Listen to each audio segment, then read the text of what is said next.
I should have known from the first phone call that something wasn't right.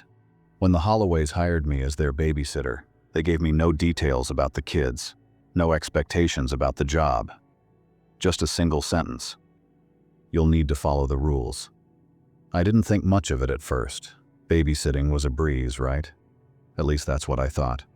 But the moment I stepped inside their home, everything shifted. The silence was suffocating. The house felt alive, like it was watching me. The shadows in the corners weren't just shadows, they were waiting for me to make a mistake. And then there was the baby. I had only seen it for a brief second, but it didn't look like any baby I'd ever seen. Its eyes, wide and empty, seemed to follow me. It never blinked. Mrs. Holloway handed me an envelope, the rules. She spoke in a voice that was eerily calm, like she was reading from a script. But when I looked at the paper, my blood froze. There were 5 rules. 5 terrifying, impossible to ignore rules. Follow them, she said, her eyes never leaving mine. If you don't, you won't make it through the night. I wanted to laugh. Wanted to say this was a joke. But I couldn't.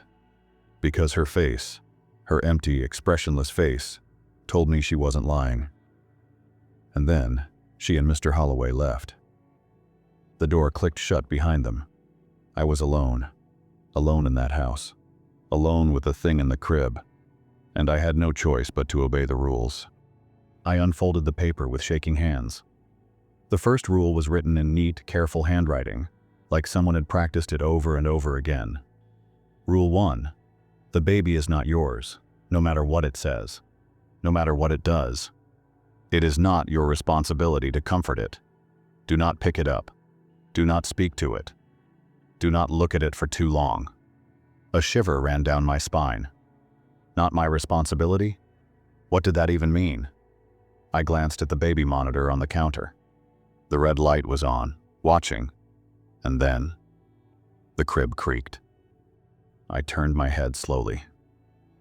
The baby was awake now, its tiny fingers gripping the edge of the blanket. Its face was still and blank, except for its eyes. Those black, endless eyes that stared straight at me.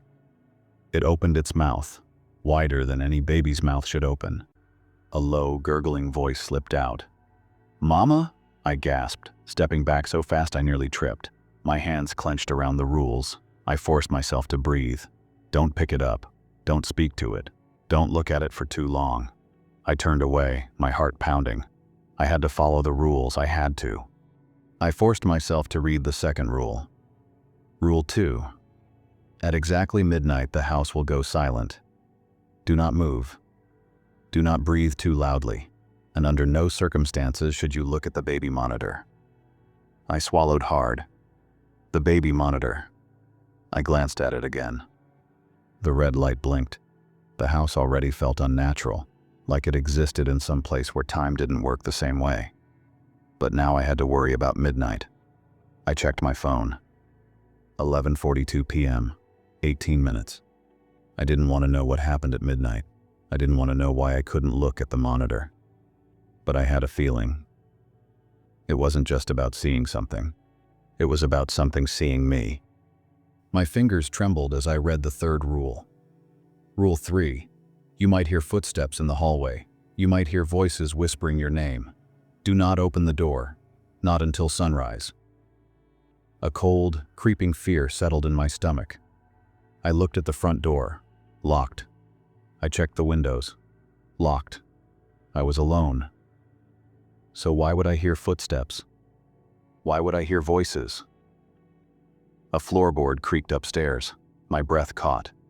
The Holloways had said nothing about anyone else being here. But I was no longer sure I was alone. I forced my eyes back to the paper. Rule 4. If the rocking chair moves on its own, leave the room immediately. Do not look at it. Do not try to stop it. If it stops moving before you leave, you are already too late. I felt my stomach drop. Rocking chair? My head snapped toward the corner of the living room. And there it was. I hadn't noticed it before, but now it was all I could see. An old wooden rocking chair, its dark frame barely visible in the dim light. It was still. For now. I turned back to the paper, swallowing the bile rising in my throat. There was one more rule, and this one was the worst. Rule 5. If you wake up to find the baby in your room, do not scream, do not speak, do not move. Close your eyes and pray it goes away. The air left my lungs. What? What did that mean? The baby was supposed to stay in its crib. It wasn't old enough to walk. How could it end up in my room? I gripped the paper so tightly it crumpled in my hands. If it happens, do not scream. Do not speak. Do not move. I checked the time again. 11:58 p.m. 2 minutes until midnight. The house was quiet. Too quiet. I backed toward the couch, my body tense, every nerve screaming at me to leave. And then, the baby giggled. Not a normal baby giggle, a low, wet, echoing sound that filled the room like it was coming from the walls themselves. The baby monitor crackled, and then, in a voice that did not belong to a baby, I heard my name. Come pick me up. It wasn't a baby's voice. It was something else. Something that wanted me to believe it was a baby. My entire body locked up. My fingers dug into the couch cushion, as if that alone could anchor me in reality. The room felt smaller, tighter, like the walls had inched closer the moment I stopped breathing. The air was thick, humid, like something unseen was breathing right next to me. And then, the monitor went silent. A perfect, unnatural silence. Midnight. The house had followed Rule 2. I pressed my lips together to keep from making a sound. My chest ached with the effort of not breathing too loudly. It was like something was listening, waiting for the slightest slip. A minute passed, then another. The silence felt endless. Then, from the baby's room, a soft creak. The crib. My stomach turned to ice. I couldn't look at the monitor. The rules were clear. But my hands itched to check, to make sure that thing hadn't left its crib. And then the monitor crackled again. A faint, slow whisper slithered through the static. Come pick me up. The words dragged, stretched, melting into something too wet, too inhuman. I squeezed my eyes shut, gripping my own arms to keep myself still. It was a trick. It wanted me to break Rule 1. It wanted me to speak to it, to acknowledge it. Another noise, not from the monitor, from outside the room. Soft, slow. Footsteps. No, not footsteps. Something dragging. The whispering started again, but this time, it wasn't coming from the baby monitor. It was coming from the hallway. Come pick me up. A cold, thin voice, like someone was forcing the words out through gritted teeth. My body went rigid, my pulse hammering against my ribs. Do not move. Do not breathe too loudly. A shadow passed by the doorway, my hands clamped over my mouth. The shape in the hallway didn't walk. It glided. Something thin, too long, moving without a sound. It paused just outside the living room. I counted the seconds in my head. 1, 2, 3. A creak. The rocking chair shifted. A slow, agonizing creak of old wood pressing against the weight of something unseen. No, no, no. Rule 4. If the rocking chair moves on its own, leave the room immediately. Do not look at it. Do not try to stop it. If it stops before you leave. I didn't let myself think about what would happen if I was too late. I forced my legs to move. I didn't care that my body screamed against it. I was up, pushing toward the hallway, refusing to glance at the chair as another creak sounded behind me. I reached the stairs. The house still wasn't making noise. It wasn't just silent. It was emptied of sound, like I had stepped into a vacuum where nothing was supposed to exist. Halfway up the stairs, my foot hit the 4th step. A loud crack split the air beneath me. I froze. And then, from the darkness at the bottom of the stairs, a whisper. I see you. My pulse shattered. The thing in the hallway, it hadn't left. It had been standing there, waiting for me to make a mistake. The rocking chair stopped moving. Too late. I launched myself up the stairs. I didn't care how loud I was anymore. I ran, nearly tripping as I lunged for the nearest door, one of the guest rooms. The door slammed behind me, and I twisted the lock with trembling fingers. Silence. Then, a slow scraping sound against the wood. Something was on the other side. My knees nearly gave out. I backed away, pressing myself against the farthest wall. Then from the baby monitor on the dresser, a soft giggle. No, the monitor was upstairs. I never brought it up. I turned my head, my breath catching in my throat. It was sitting right there. The same baby monitor from downstairs, the red light blinking, and from inside it, a sharp, wet inhale. I slammed my hand over my mouth. I could hear it breathing through the speaker. Slow, deep gasps, as if something on the other end had just woken up. "Come pick me up." The whisper crawled through the speaker, curling around the room like invisible fingers, then from behind me. The crib creaked. I turned my head. There, in the corner of the guest room. A crib. It hadn't been there before. My entire body turned ice cold. My legs refused to move. Inside the crib, something shifted. A small dark shape, not moving, not making a sound, just watching me. A wave of nausea crawled up my throat. If you wake up to find the baby in your room, do not scream, do not speak, do not move. Close your eyes and pray it goes away. But I wasn't asleep. I wasn't dreaming, and I had no idea what to do. Then the whispering returned, not from the monitor, not from the hallway, from inside the crib. "Mama?" I squeezed my eyes shut. My hands shook so hard I could barely keep them at my sides. A tiny giggle. Then, the crib creaked again. A sudden rush of air hit my skin. Cold, close. I opened my eyes. The crib was empty. The baby was gone. A sharp breath caught in my throat. I turned to the door, expecting to see something waiting for me. Nothing. But something was wrong. The air felt thicker, as if someone else was in the room, just out of reach. I turned toward the window, and that's when I saw it. A reflection in the glass. Something standing right behind me. I knew it before I turned. Knew it in the way my skin turned ice cold, in the way the air pressed in. Thick, suffocating. My breath locked in my chest as I stood there, staring at the window, my mind screaming at me not to move. The thing behind me. It wasn't breathing, not a single sound, not a single shift in the floorboards. But I could feel it, waiting, watching. I forced myself to move, slowly, so slowly. My head turned inch by inch, terrified of what I was about to see. And then, nothing. The room was empty. My heart slammed against my ribs so hard I thought it might burst. My legs nearly gave out from the sheer terror that had just passed through me. I exhaled shakily, trying to steady myself. Maybe my mind was playing tricks on me. Maybe the fear was making me hallucinate. But then I saw the crib again. Still empty. That was real. I had seen the baby inside it. I had heard it.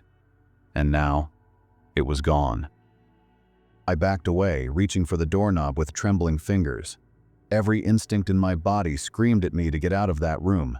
Then, a soft, wet noise, a slithering sound, from beneath the crib. I stopped breathing. My blood turned to ice. A single small hand slid out from under the crib. Pale. Wrong. The fingers too long, too thin, moving in slow, jerking twitches.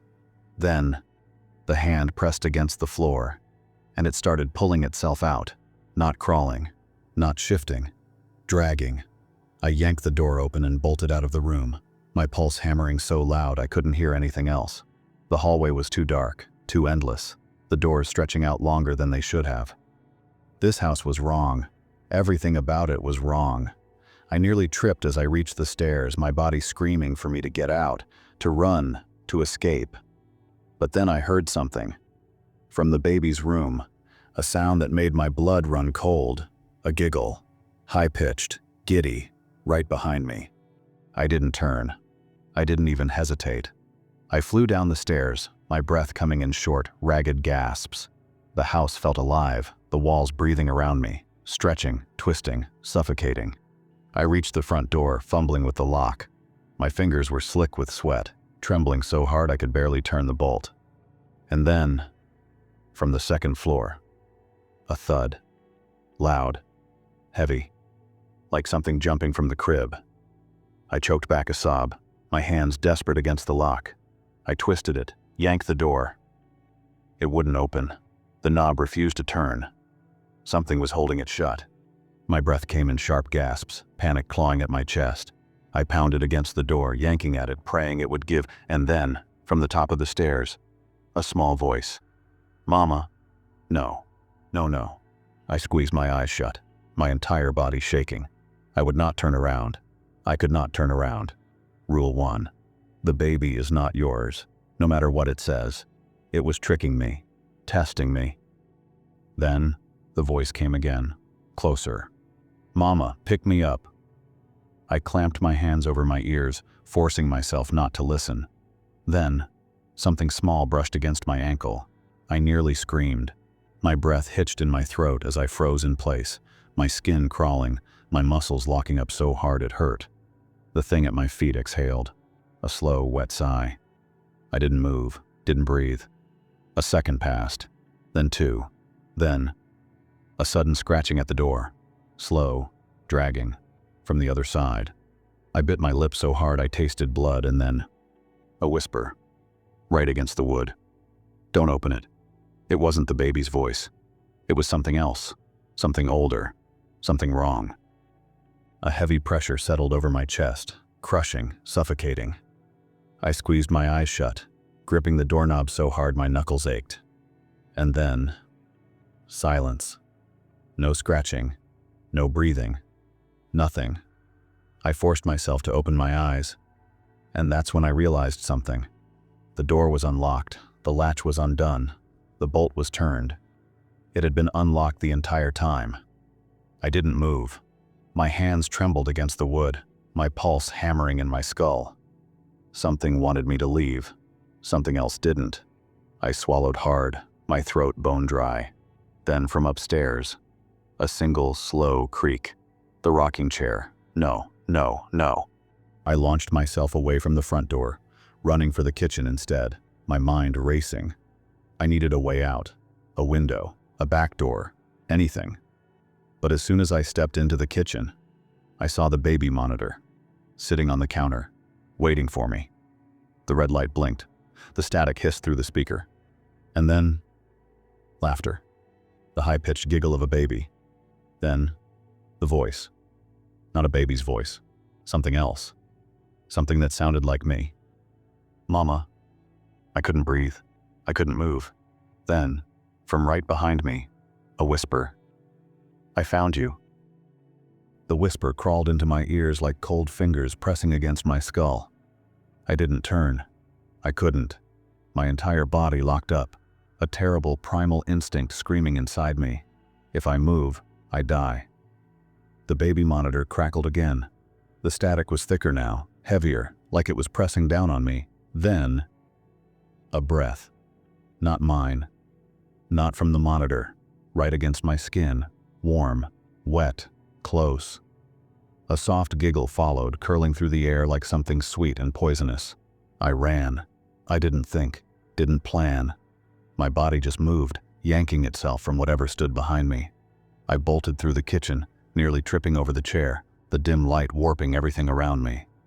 The house felt like it was stretching, expanding, the shadows clinging to the walls too long, too thick. I reached the hallway, gasping, my legs shaking under me. The stairs loomed ahead, leading back up to the second floor. I didn't want to go back up there. Didn't want to be closer to the crib, closer to the rocking chair, closer to... A thump. Upstairs. Something moving. Slow, deliberate footsteps creaked against the floorboards above me. Heavy. Dragging. It wasn't the baby. I slapped a hand over my mouth, choking back a whimper. Do not make a sound. Do not breathe too loudly. I turned, heart hammering, searching for another way out. The back door, the window, anything. Then I saw it. The back door, wide open. No, I knew for a fact I hadn't opened it. And yet there it was, a dark, gaping hole leading into the night. The air beyond the doorway was wrong. Too dark, too still, like a mouth waiting to swallow me whole. A single step creaked above me, and then, a voice. Mama. I ran for the back door. My bare feet slapped against the cold floor as I threw myself forward, lunging for the opening, desperate to escape. I didn't care what was outside, didn't care if the world beyond the doorway was empty, or endless, or worse. Anything was better than this house. But just as I reached the threshold, the door slammed shut, hard, right in my face. The force of it sent me staggering back, a sharp pain shooting through my chest. I gasped, clutching my ribs, my breath coming in short, ragged bursts. Something had closed it. Something wanted me to stay. Then, I heard it. The footsteps. Coming down the stairs. Slow. Measured. I turned my head just a fraction, just enough to see the bottom of the staircase, and my blood turned to ice. A small hand. Pale, thin fingers gripping the railing. Then, the rest of it. It was crawling. Not walking. Not standing. Crawling down the stairs. One slow, jerking movement at a time. Its limbs twisted, bending in ways they shouldn't, its small body contorting unnaturally. But the worst part, its head. It was tilted at an impossible angle, hanging loosely against its shoulder. And it was grinning. A wide, broken, unnatural grin stretching across its face. I sucked in a sharp breath, my stomach twisting in pure horror. It was staring right at me. Even though its head was bent, even though its limbs were wrong, even though every instinct in my body told me this thing was not human. It was staring at me, and it was coming closer. I backed away, my mind screaming at me to run, to hide, to do anything but just stand there. But my legs wouldn't move. I was frozen, trapped. The thing crawled another step down, then another, and then the rocking chair from the nursery. It creaked, moving on its own. Rule 4. If the rocking chair moves on its own, leave the room immediately. But I wasn't in the room, and the chair wasn't upstairs anymore. It was in the hallway, right next to me. I felt it before I saw it, the shift in the air, the unnatural swaying against the wooden floor. I turned my head slowly. The chair was rocking, but there was no one in it. I took a step back. It rocked harder, faster. The air grew thick, suffocating, pressing against my skin. Then, the chair stopped, dead still, and I knew I was already too late. A hand grabbed my ankle. I screamed. The touch was ice cold, small fingers wrapping around my skin, the grip too strong, too tight. I tried to yank my foot away, tried to kick at whatever had grabbed me, but it wouldn't let go. Then, a giggle. Low, distorted. It wasn't behind me anymore. It was under me. I looked down, and there, peeking from beneath the rocking chair, a face, pale, grinning, its mouth stretched too wide, its black eyes glinting with something inhuman. The hand tightened, and then, the chair tilted, not back and forth, sideways, towards me, like it was falling, like it was trying to crush me beneath it. I threw myself backward, my body hitting the floor with a painful thud. The chair slammed down where I had been just a second before, the force of it rattling the floorboards. I scrambled back, heart pounding, legs shaking so bad I could barely push myself up. The air in the house had changed. It was colder now, darker. And then, from upstairs, a sound, a low, drawn-out creaking. The crib. Something was in it.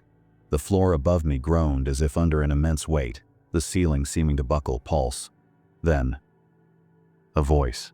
Soft. Sweet. "Mama, don't be scared." I ran. I didn't care where. Didn't care what was waiting for me. I just ran. And behind me, as I fled deeper into the house, the baby started laughing. Light. Playful. Wrong. The laughter followed me.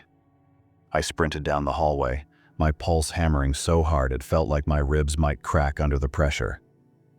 The walls seemed to stretch, warping as I moved, the shadows twisting into long skeletal shapes.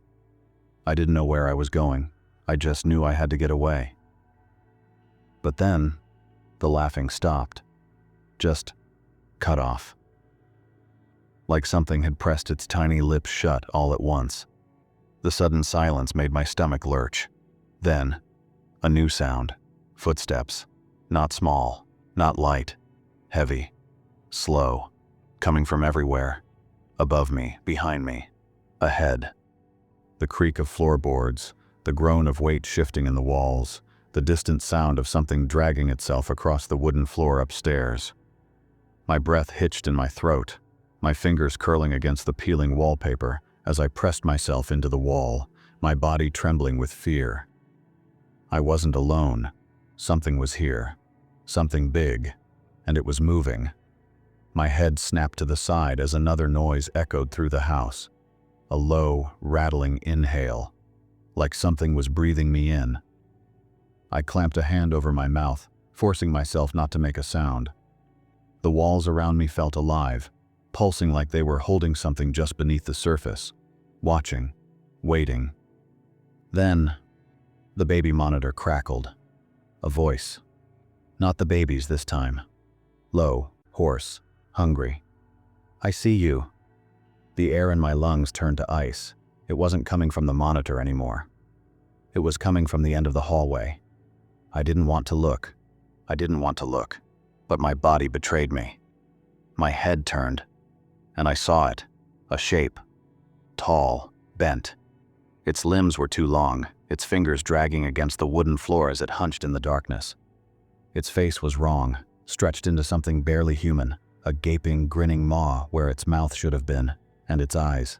Black holes, empty, but somehow hungry. They locked onto me. And then, it moved. Not walking, not running, rushing.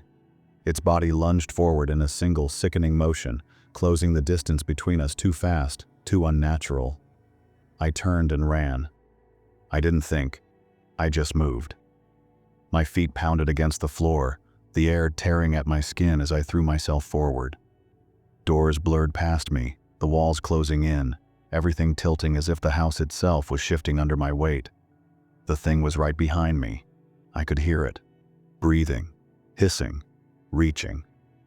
I could feel the air change as its fingers brushed the back of my shirt. Then, a door. I didn't hesitate. I yanked it open and threw myself inside. The moment I crossed the threshold, the air changed. The sound stopped. The footsteps, the breathing, the laughter. Gone. My chest heaved, my back pressed against the cold wood as I fought to steady myself. The room was dark, the only light coming from a sliver beneath the door. My hands trembled as I reached out, fingers blindly searching for something, anything, to hold on to. Then, I heard it, a whisper, right next to me. "You're not supposed to be here." A hand clamped over my wrist. I screamed. The grip was ice cold, thin fingers curling tight around my skin, pulling me forward. I yanked back, my breath catching in my throat as I scrambled away, my back hitting the wall. And then, the lights flickered on, and I saw her. A woman. Sitting in the corner of the room, her eyes wide and unblinking. Her skin was pale, her hands shaking as she gripped the fabric of her nightgown. I knew her. I had seen her picture in the hallway. The woman who lived here before me. The babysitter. But she was supposed to be gone. Dead. Missing. Her lips parted. And then, she whispered, her voice cracking, her gaze darting toward the door. "It knows you're here." I didn't move, didn't breathe. Her fingers dug into the floor, her nails splintering against the wood. "You need to leave." I shook my head, my throat tight. I can't. It's outside." Her head snapped toward me so fast I thought I heard a crack, and then she said something that made my blood freeze. "No." Her voice was barely audible. "It's already inside." The lights went out, and then the crib creaked. My stomach dropped. I could hear it. Not from upstairs, from this room, slow, back and forth.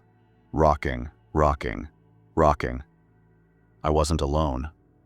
I turned my head, and there in the corner of the room, the baby, sitting in a crib that hadn't been there before, its small body wrapped in the same pale blue blanket, its dark eyes locked onto mine. And it was smiling, but it wasn't a baby anymore, not fully. Its body was wrong, its mouth too wide, teeth too sharp, fingers curling into the blanket like claws. I choked on a scream. It giggled, soft, sweet. "Mama." I turned to the woman, but she was gone. The door flew open, and I felt it. Something standing behind me. Close. So close I could feel its breath against the back of my neck. The baby didn't look away. Its lips parted, revealing rows of tiny serrated teeth. And then, in a voice that sounded nothing like a child's, it whispered, "You're too late." The words slithered through the air, curling around my throat like invisible fingers. The baby's jagged grin didn't falter, its black eyes shining in the dim light. The moment stretched, heavy and suffocating, pressing down on my chest until I couldn't breathe. Then the crib lurched forward. Not a normal movement. Not possible. It dragged toward me in violent, jerking motions, the wood groaning as if something unseen was shoving it closer. I tried to step back, but I couldn't.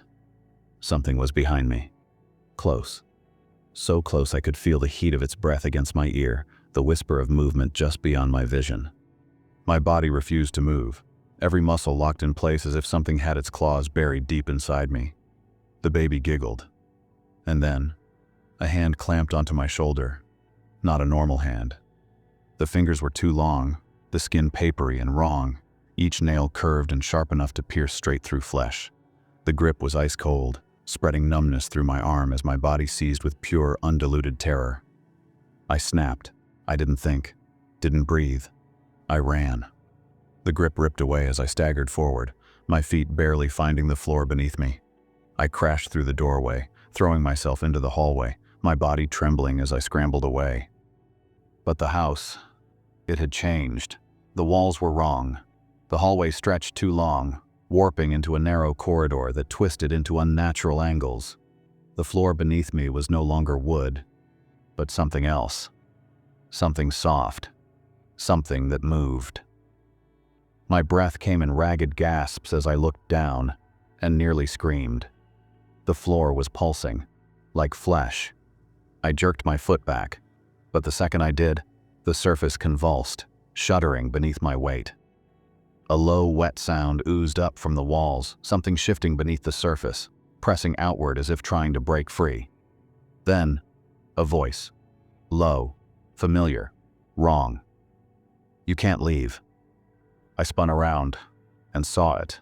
The figure from the hallway. No, not just one. There were more. Shapes shifting in the darkness, their faces stretched, their mouths open too wide, their bodies convulsing as they twitched in jerking, unnatural spasms. Their hollow eyes locked onto me, their heads tilting in unison. The baby's laughter echoed behind me. A door slammed. Then another. Then all of them. One by one, the sound cascaded down the corridor, trapping me. No way forward, no way back. Then the lights flickered, and something moved. Not in front of me. Not behind me. Above. My eyes snapped upward. The ceiling. It wasn't a ceiling anymore. The plaster was gone, peeled back like torn flesh, revealing something moving beneath it. A tangle of limbs, twisting, crawling, grasping. Hands. So many hands. Small ones. Tiny fingers. Grasping, clutching, reaching for me. And in the middle of them, a face.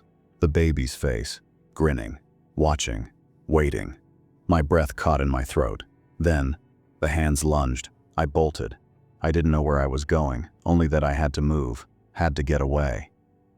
The walls shrieked as I ran, the whispers growing louder, deafening, overlapping in a chorus of voices that weren't human. Stay. Play. Mama.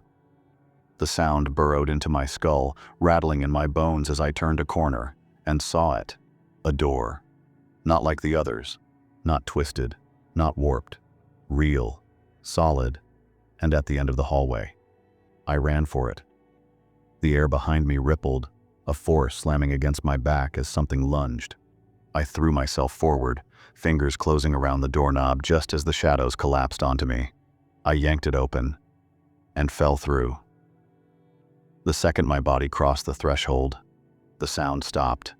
The whispers, the footsteps, the hands, everything. I hit the floor hard, gasping for breath, my ears ringing in the sudden silence. And when I looked up, I was back in the nursery. The crib sat in the center of the room. Empty. No baby. No rocking chair. No twisted, grinning thing. Just silence. A single breath left my lips. Then, the baby monitor crackled. A sound. Soft. Wet. Wrong. A whisper. Right into my ear. Midnight is coming. The air turned to ice, and behind me, the rocking chair creaked. Slow. Deliberate. I didn't turn around. I couldn't. The air behind me had changed, thick and heavy, pressing against my back like something was standing there, watching, waiting. The baby monitor crackled again, another wet, shuddering breath. Midnight is coming. A single chime echoed through the house. Not loud, not normal.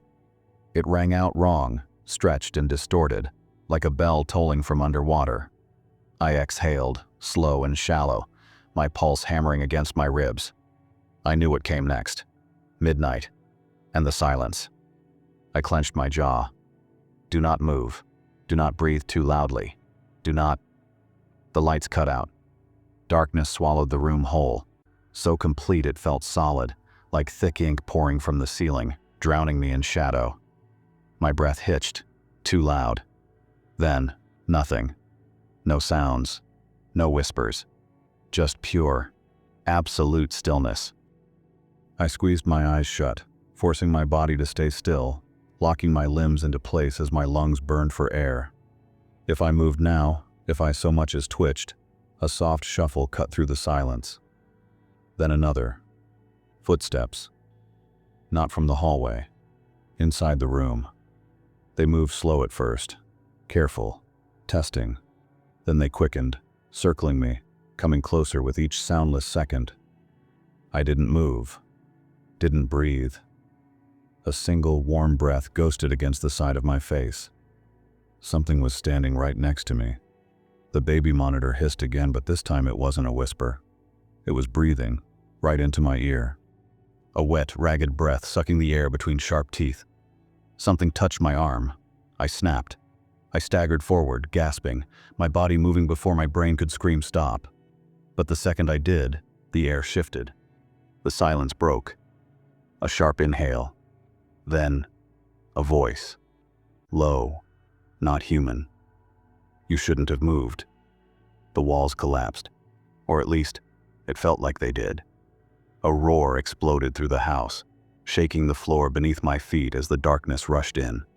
Something huge moved inside it, a towering presence that folded the room into itself, stretching the walls, twisting them outward. The nursery was gone. The house, warped. The crib had vanished. The rocking chair was empty. But the door, it wasn't where it had been before. It was closer, wide open. And beyond it, not the hallway. Something else. A space that shouldn't exist. A hallway that stretched too far, lined with doors, each one slightly open, each one whispering. I turned my head just slightly and saw it. A shape. No. Shapes. Figures standing inside the open doors, barely visible in the flickering dark. Watching. Motionless. Their eyes locked onto me. Then, in unison, they moved. Not walking, not running, just shifting. Too fast, too wrong, like film skipping frames. My stomach lurched, my breath hitched. They weren't coming for me. They were waiting, because behind me, something else was coming. A single step thudded behind me, then another, heavy, measured, closer. I turned. I shouldn't have. The first thing I saw was its hands, too long, too many fingers, curled inward like claws, the skin stretched tight over bones that weren't human. The second thing I saw, Its mouth. Not grinning, not frowning, just open, too wide, filled with teeth, dripping, moving. I didn't see its eyes. I didn't want to. I ran. The hallway stretched, changing beneath my feet. The floor twisted, shifting into uneven, jagged wood, warping into something alive. The figures in the open doors watched me pass. None of them moved, not yet. Not until I reached the last door. Then, they all spoke at once, a chorus of voices, some high, some low, some distorted, some mine. The baby is waiting. I slammed through the last door, and everything stopped. The sound, the voices, the breathing, the house.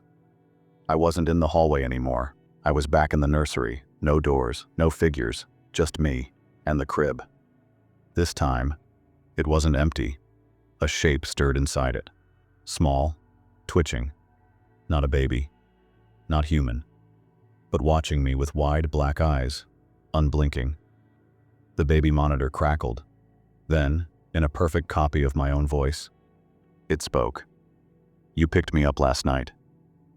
The crib lurched forward, the walls shook, and then the lights went out, and the crib lurched forward. I didn't move. I couldn't. The darkness was too thick, pressing against me like it had weight, like something inside it was breathing, waiting. The baby monitor crackled again, a sharp burst of static. Then, a laugh, high-pitched, wet, too close. The crib creaked, the sound of tiny hands gripping the wooden rails, shifting, pulling up. Then a soft, shuffling sound.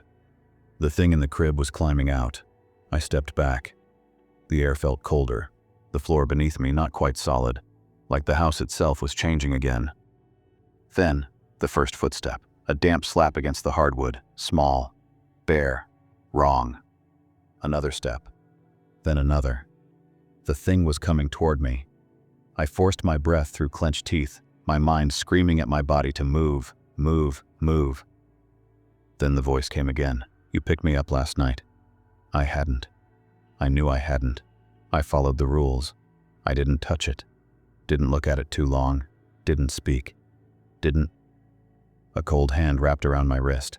I choked back a scream. The fingers were thin, too long for a baby, the skin slick, wet, pulsing like something that had been pulled from a grave. Then the grip tightened. I couldn't breathe. Something shifted in the dark, a shape standing just inches from me. Not small anymore. Not a baby. The monitor crackled again. "You did. You did. You did."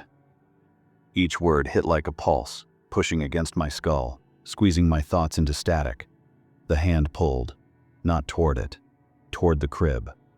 I struggled, my body twisting, but the fingers dug deeper, nails pressing into my skin. No, not nails. Teeth. It was biting me. Something warm trickled down my arm. Not saliva, blood. I yanked back, stumbling, but the thing didn't let go. It was dragging me. My heels scraped against the floor, the darkness twisting, shifting, closing in. Then, a sudden piercing wail. The baby monitor screeched, the sound so loud, so violent it rattled inside my skull. The grip on my wrist loosened. I ripped away. I couldn't see it, but I could hear it. Breathing, gurgling, growing. I ran. Not toward the door. There was no door anymore, just the nursery walls, stretching too high, twisting into something alive. The crib wasn't behind me anymore. It was in front of me, waiting. I tried to stop, but the floor slanted, tilting forward, pulling me toward it. The rails yawned open, the mattress shifting. No, not a mattress. A mouth. Rows of small, crooked teeth. I clawed at the air, anything to stop myself from falling forward, but the force behind me pushed harder. I was going in. Then, a voice. Not the monitor. Not the thing that grabbed me. A new voice. "You broke the rules." It came from everywhere at once. The walls, the crib, inside my head. Then, it spoke again. A whisper, a command. "Run." And suddenly, the door was there. I didn't hesitate. I lunged for it, tearing through the dark. The air splitting open behind me with a wailing screech, something huge slamming forward. But I was through. And then, I was somewhere else. Not the hallway. Not the house. A space that wasn't real. Gray. Empty. No walls. No ceiling. Just an endless, open void. And standing in the center, a rocking chair. I froze. It was still. Motionless. But I knew what it meant. If it moves on its own, leave the room immediately. The air shifted. I took a step back. The chair rocked forward. I turned. There was no door. The chair rocked again, faster. I backed up, my breath coming in short, ragged gasps. A whisper skated across my ear. Too late. The chair stopped. I didn't look. I wouldn't. But I felt it. Something behind me, standing, waiting. I closed my eyes. The final rule. If you wake up to find the baby in your room, do not scream. Do not speak. Do not move. The whisper came again. You already did. I squeezed my eyes shut. The air thickened, growing heavy, pressing down on me like hands. I stayed still. I didn't move. Something brushed against my leg. I bit down on my tongue, forcing my body to stay rigid, but the thing, the baby, kept moving, circling me. Closer, closer. Then, right next to my ear. A small giggling laugh, something pressed against my chest. Tiny hands, climbing. It was getting into my arms. I clenched my jaw so hard my teeth nearly cracked. Do not move. Do not speak. Do not scream. A cold weight settled against me. The baby's head. It was laying against me, like I was holding it. But I wasn't. I wasn't. The baby sighed. Then, in a voice that wasn't mine, that wasn't human, you finally picked me up. And the lights went out, and the weight in my arms grew heavier. Not a baby. Not anymore. The thing against my chest shifted, limbs stretched, lengthened, bones cracking and twisting in ways they shouldn't. Its head pressed against my shoulder, no longer small, too large, too solid. Its breath was hot, wet, wrong. A hand slid up my back. Fingers, long, gripping. No, I didn't pick it up. I didn't. I followed the rules. I did everything right. Didn't speak, didn't scream, didn't move. But I was holding it. The voice whispered against my ear. Now, you're mine. My stomach twisted. The air rippled, the darkness around me pulling in, crushing against my skin like thick, suffocating tar. I tried to let go, tried to push it away, but my arms wouldn't move. The weight grew heavier, heavier, heavier. Then a sharp pain tore through my ribs. I gasped. Teeth. It was biting into me, not like a child, not like something that needed to feed, like something that wanted to consume. The pain was blinding. I could feel it tearing into my skin, burrowing deeper. A horrible, sickening sound, wet, sucking, gnawing. I thrashed, trying to wrench myself free, but the more I struggled, the tighter it clung. The fingers on my back dug deeper. More teeth, not just on my ribs, on my arms, my neck, my chest. I wasn't holding it anymore. It was crawling over me, spreading, consuming. I opened my mouth to scream, but a hand clamped over my face. Cold, wet, too big. The fingers wrapped over my head, pressing into my skin like they were trying to sink inside. Mine. The voice wasn't coming from its mouth. It was inside me, beneath my skin, crawling through my veins. I couldn't breathe. I couldn't. Then, a sound. Distant, a sharp rhythmic knocking. Not on the walls, not on the crib. On a door that shouldn't exist. The thing on top of me froze. The knocking came again. Louder, harder. I gasped, my body suddenly free.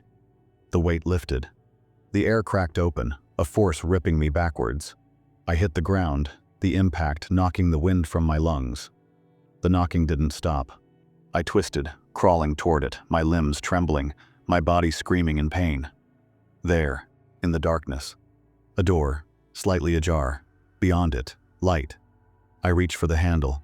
Then, a whisper. Don't. The baby, behind me. It wasn't a baby anymore. Too tall, too thin, its body bending the wrong way. Its face was a blur, shifting, mouth too wide, too full of teeth, and it was smiling. Stay with me. The knocking grew frantic. I grabbed the handle. A scream split through the room. Inhuman, raw, furious. Then, I yanked the door open. A force ripped me through. The room vanished. The baby, the crib, the house. Everything collapsed into the void. And I was falling, until I hit the ground. Hard. I gasped, my chest heaving, burning. I wasn't in the nursery. I wasn't in the house. I was outside. The cold night air bit at my skin, grass beneath me. The house was behind me, tall, dark. The windows were gone. The front door, sealed shut. A whisper brushed against my ear. Faint, distant. You can't leave. I turned and froze. There, on the porch, a rocking chair, moving, slow, deliberate, and in it, the baby, small again, wrapped in a blanket, its head tilted to the side, watching me, smiling. And then it waved.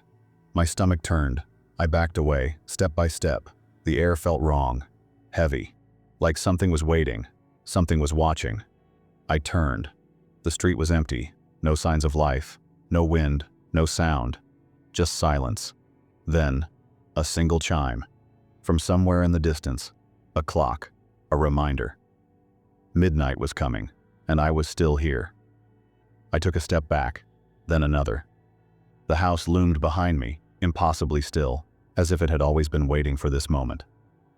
The baby, small again, bundled in its blanket, sat in the rocking chair, watching, smiling. Its fingers twitched, curling around the fabric. Then, the chair stopped moving, too fast, like something had grabbed it. The air turned thick, suffocating, buzzing with something unseen. A whisper, faint and wet, slithered through the dark. Not from the baby, from the house. You never left. A shiver crawled down my spine, my breath hitched. The street behind me stretched into the blackness, empty, endless. I turned, searching for a way out, but the houses were gone. No streetlights, no sky, only the house, the rocking chair, and the whispering dark. I took another step, and the baby moved, not shifting, not adjusting. It lifted its head, its tiny, fragile neck snapped too far back. A sharp, sickening crack. I froze. Its smile widened, its lips peeled back, stretching too far, revealing something that wasn't teeth. Rows of fingers, moving, twitching, reaching. A scream built in my throat, but I swallowed it down. I couldn't scream. I couldn't move. Not now. Not when the house was watching. The baby's head jerked forward again, its mouth closing in a wet snap. Then, it spoke. You picked me up. A cold wave of terror crashed over me. No, I didn't. I never picked it up. I followed the rules. I followed. The air rippled, like the space around me was folding in. The baby blinked, slowly, then it was gone. The chair, empty. The blanket, undisturbed. But the whisper in my ear, "You're mine now." I turned to run, but the front door was open, wide, waiting, and inside, the nursery light was on. I staggered back, my chest tightening. I had to leave, had to find a way out. But then, a sound came from the house. Not footsteps, not whispers. Something dragging, something crawling. My stomach twisted. I knew what was coming. I knew what it wanted. It had let me go, only to bring me back. The door creaked wider, and then something stepped into the light. Not the baby, me. My own face, my own eyes. But wrong. Its mouth twisted into a grin. A hand curled around the doorframe. My hand. I sucked in a sharp breath, and it laughed. The sound slithered across my skin, thick, hollow, filled with something that wasn't human. You never left. My own voice. Too flat, too empty. It tilted its head, watching me, waiting. I took another step back, but it stepped forward, mirroring me. moving like a puppet on invisible strings. My heart pounded. This wasn't real. This couldn't be real. Then, its face split open, from forehead to chin, peeling apart like something wearing my skin. Inside, not flesh, not bone, hands, reaching, grasping, pushing against the thin, stretched skin. And in the center, the baby, smiling. I choked back a sob. No, no, no. I turned to run, but the moment I did, the rocking chair moved. I stopped. My body went cold. The rule: if the rocking chair moves on its own, leave the room immediately. But I wasn't in the room. I wasn't in the house. The rule shouldn't apply. And yet, the chair rocked. Slow. Deliberate. The air grew thick, buzzing, suffocating. Something shifted behind me. I didn't look. I couldn't. I knew what would happen if I did. A whisper slithered through the silence. Too late. The rocking chair stopped. The world cracked open. The ground collapsed beneath me. I fell, and the house swallowed me whole. Darkness. Heavy. Infinite. A single sound echoed through the void. A baby's cry. But it wasn't coming from a monitor. It wasn't coming from another room. It was coming from me. The sound ripped from my throat, raw, helpless. And then, a voice. Faint. Distant. Shh. Don't pick it up. The cry cut off, and everything went silent. Forever.